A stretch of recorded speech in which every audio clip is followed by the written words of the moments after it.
This is Idaho News 6 with Karen Lair, Don Nelson, and Roland Veras. It was a late night Tuesday. Candidates, voters, and political pundits anxiously awaiting official results in a very contentious primary election cycle. Good evening. We appreciate you tuning in. I'm Don Nelson. And I'm Karen Lair. A few incumbent candidates came out ahead in last night's primary election, claiming their spot on the November general election ballot. Governor Brad Little took the lead quickly over competitors and edged out Lieutenant Governor Janice McGeachin. Speaker of the House Scott Bedke also claimed victory against Priscilla Giddings in the race for the lieutenant governor nomination. But it was a rough night for some incumbents seeking re-election in statewide and district races. Our election reporter Nicole Camarda has more on how 20 different candidates fell short in votes and lost nominations for the general election. Five-term incumbent Lawrence Wasden lost to Raul Labrador in the battle for the Attorney General nomination. And incumbent State Superintendent Sherry Ibarra received the least amount of votes in her race. Redistricting changed most districts in Idaho and could have had a potential impact on how many incumbent lawmakers failed to get the votes. In a redistricting year, you have incumbents who often are forced to run against each other. And we had a few situations like that. And so when you have that kind of situation, you are guaranteed to lose an incumbent. Incumbent lawmakers battled it out for the nomination in districts across Idaho. The difference in votes could come down to name recognition and ideologies of candidates. In a state like Idaho, you end up with these ideological challenges, and there were many last night from the far right, with incumbents, for the most part, tending to represent this sort of more traditional Republican. Aside from the statewide races, the largest upset came from the Senate side, where 11 incumbents lost their bid for re-election, which could potentially reshape the legislature's future. Although Chuck Winter did win renomination, many of his fellow Senate incumbents did not. And I think it was notable in the last legislative session, we saw the Senate serve as kind of a firewall of sorts against a farther right House side. And things could shift in the House, too, as longtime Speaker of the House Scott Bedke snagged the lieutenant governor nomination, leaving his old seat behind. You know, what happens next there is also going to create a seismic shift in the House, where Bedke has had a fair amount of control for some time. To see a full list of election results and exactly who got the nomination in your district, you can visit our website, idahonews6.com. In studio, Nicole Camarda, Idaho News 6. As we mentioned, Governor Brad Little won the Republican gubernatorial primary, beating a Trump-backed challenger, the far right-wing Idaho Lieutenant Governor Janice McGeachin, with more than 52% of the votes. I spoke with Little moments after the race was called in his favor and asked him what his second term would look like compared to his first 4 years in office. I got a general to get through, but it'll be, I always say, past is prologue. More tax relief, more investments in education. What do we do to cope with the incredible growth we got in this valley? But the nice thing about it, we are in incredibly sound fiscal footing to do all of those things. Republicans have a very good chance of winning in the general election, as Democrats haven't held the governor's office since Cecil Andrus stepped down in 1995. Raul Labrador is back in the political game. The former congressman challenged longtime incumbent Attorney General Lawrence Wasden. Labrador has a long resume when it comes to Idaho politics, so I asked him, why Attorney General?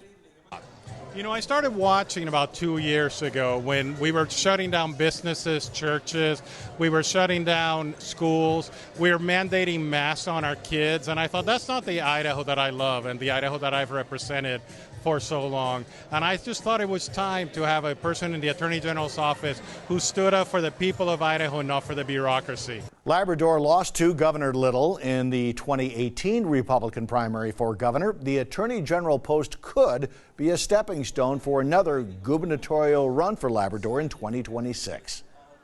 Well, the votes are in. Debbie Critchfield will be the Republican pick for Idaho's next state superintendent. Our Madison Hardy has more from the candidate about her plans for office. Following Tuesday's primary election, Debbie Critchfield will be on the November ballot, going up against Democratic candidate Terry Gilbert for state superintendent.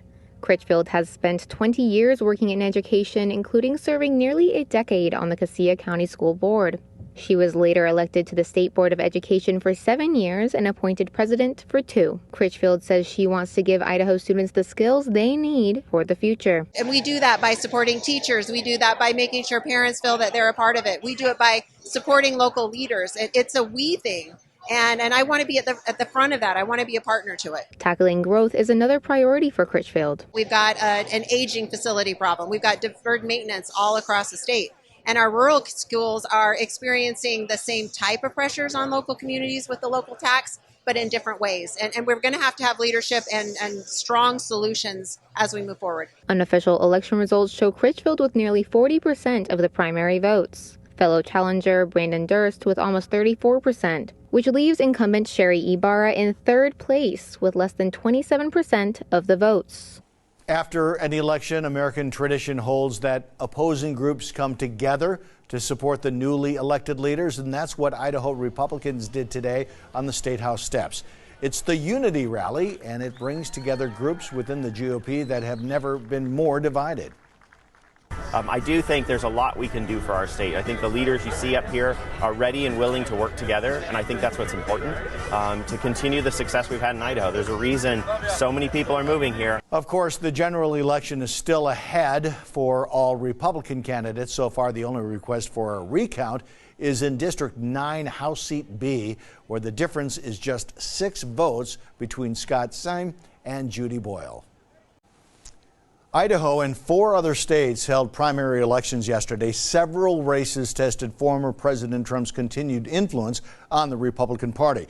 In battleground Pennsylvania, the Republican Senate primary pitted hedge fund CEO David McCormick against TV Dr. Oz, and it's still too close to call. Trump, in a series of social media posts, has been encouraging Oz to declare victory despite no obvious winner yet. In North Carolina, a shocking defeat for Republican incumbent 26-year-old Madison Cawthorn, losing the race to State Senator Chuck Edwards. Trump's endorsement not enough to push Cawthorn to victory in North Carolina. Trump backed Congressman Ted Budd. He scored a win in North Carolina's Senate primary. He will face the state's former Chief Justice, Sherry Beasley. In November, Democrats can only afford to lose 3 seats in the House in order to keep the majority.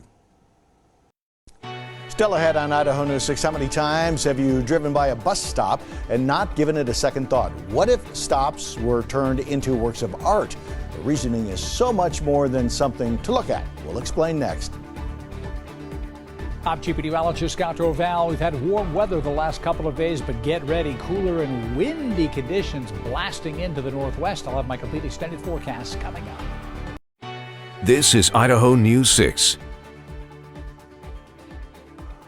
As American cities grow, so does the need for a reasonable and efficient means of commuting to and from work. About 3.6 million people say public buses are their primary commuting mode of transportation. Now, much of America sees bus stops as a transportation necessity. Some see an opportunity for art and a feeling of equality.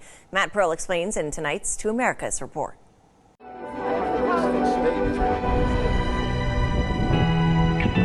It's easy to spot beauty in Portland, Maine. Find a perch, the skyline, and sunset, and just add water. But on the ground, with wind whipping downtown, beauty comes as a cloak of art in a place most don't think to look. It's not just a structure, it's not just glass and steel, a mini museum. That's how I look at it. Lights, camera, action. Long after the sun sets, Ebenezer Akapo creates art. He designs tumblers with Maine landmarks. He crafts earrings featuring symbols of his native Ghana. Those symbols now adorn a bus stop. Before this contest, had you thought at all about bus stops in Portland? No. Akapo doesn't take the bus, so he hadn't thought about it. The same can be said for so many people in so many places. But buses serve millions every day, and bus stops, when done right, bring dignity. It's like the low 40s and windy. Christian Milneal works for Streets Blog USA. At least it's not raining, right? They just ran a bracket-style tournament for America's best bus stop. Akapo's stop won. Transit agencies are often underfunded. There aren't a lot of resources to do well-designed bus stops. They deserve the kind of consideration that car drivers kind of take for granted. When I was in school and we had to look at a painting, and I'm hoping that the bus shelter that I created will have the same impact. So by the time you try to figure it out, the bus is already there. Ocampo laughs. He's not far off. Researchers in Minnesota asked bus riders how long they thought they waited at stops region-wide. At stops with a bench, shelter, and real-time info, riders often guessed right. At stops with none of that, they often thought they'd waited twice or 3 times as long as they actually had. Even just a bench made a big difference. For riders, the most important things are things that are included in the Boston bus stop. The next 22 bus to Ruggles arrives in 4 minutes. This bus stop at Columbus Ave and Walnut Ave on the T in Boston was voted second best. A shelter to wait under if it gets rainy, real-time information about if your bus is running late. But this stop cost $500,000. Ocampo's art cost thousands because most cities don't have Boston's budget. They have Portland's. As a canvas for public art. Dinah Minot runs Creative Portland. She partnered with the city to commission 4 pieces of art over already existing shelters. To increase ridership, but also to reduce the stigma of riding a bus. What's the stigma of riding a bus?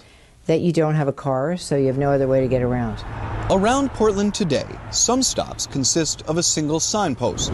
Some are placed across multi-lane roads with nowhere close to cross the street. But a little shelter, a little seating, a little art, that brings dignity. And yes, even beauty. Beauty that works with the sunsets and skylines to build community. It's like creating a collage or creating a quilt. And this happens to be that little badge that you put on the quilt, forming the fabric of Maine. In Portland, Maine, I'm Matt Pearl. And I'm Chief Meteorologist Scott Dorval. Wind advisory in effect from southeast of Boise through the rest of the Treasure Valley with gusts to 50 miles per hour tomorrow. I'll have the details on how long we can expect this weather coming up next. Meteorologist Scott Dorval with the Idaho News 6 forecast.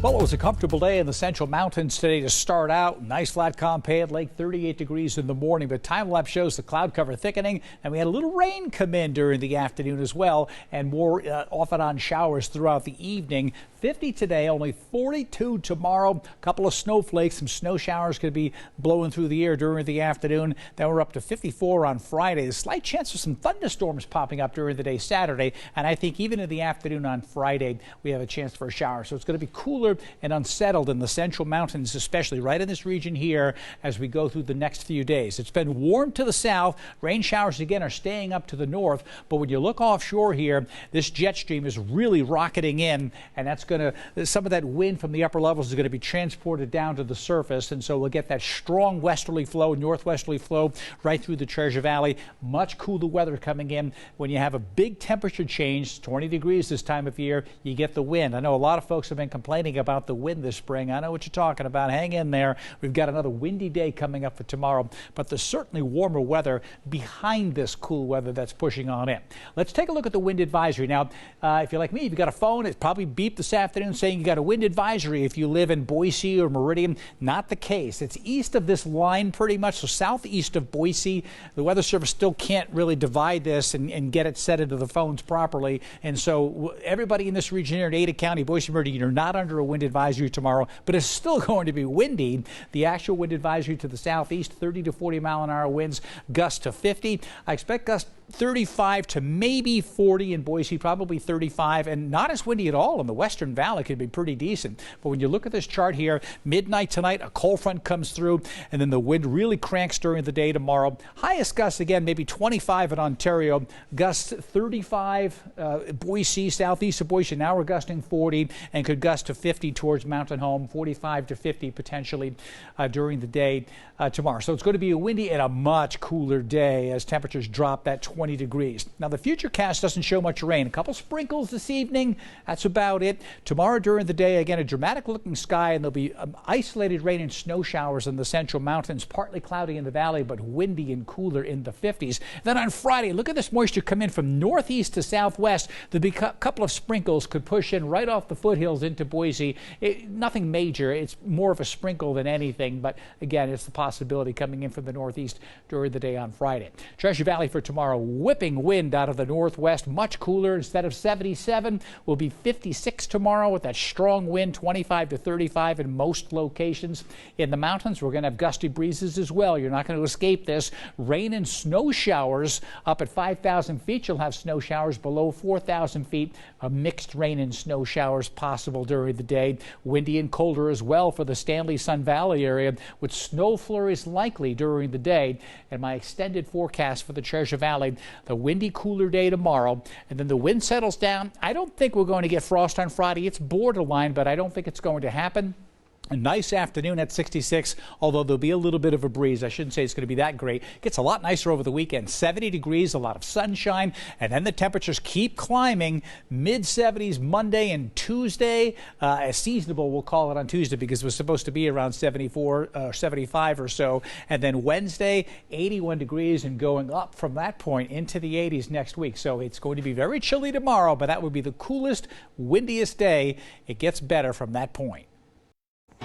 Still ahead, getting kids to eat healthy foods can be a tough sell sometimes. Having them actually enjoy healthy foods can be even more difficult. Coming up after the break, some strategies that might have your kids asking for carrots instead of chicken nuggets.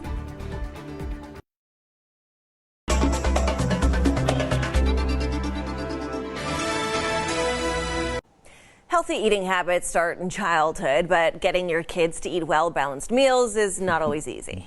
In today's Health Minute, Mandy Gaither has tips on how to raise healthy eaters without all the stress. Fruits and veggies, an important part of a healthy diet, but sometimes getting your child to eat what they should is hard for parents to pull off. There are some tactics that as caregivers we can implement at meal and snack time that can create a positive pressure-free mealtime for kids. Registered dietitian Catherine Sherry with Children's Healthcare of Atlanta's Strong for Life says the first step, letting your child have a role in meal and snack times. Let the child decide if they're hungry, what foods they want to eat from what's provided to them, and how much they'd like to eat. Sherry says that honors their hunger and fullness cues. For the caregiver, their job is to provide what food should be offered, where the food should be offered, and when that food is going to be offered. And everything else is up to that child. Model healthy eating habits at home. Eat the same foods with no distractions, like from screens or toys. Sherry says sharing with family at mealtime makes kids more likely to build a healthy relationship with food. Talking with that child about age-appropriate conversations and keeping it light, making sure that we're not having difficult conversations at meal times, because we want to build a positive relationship around food. Finally, healthy eating also includes what your child drinks. Sherry says offering water, plain milk, or a milk alternative is a good choice. For Health Minute, I'm Mandy Gaither. Dietitians say caregivers should also watch the way they talk about food in front of children. You may be surprised what kids pick up on that sticks with them as they get older. The Idaho News 6 Tower Cam Network is sponsored by Bronco Motors Hyundai.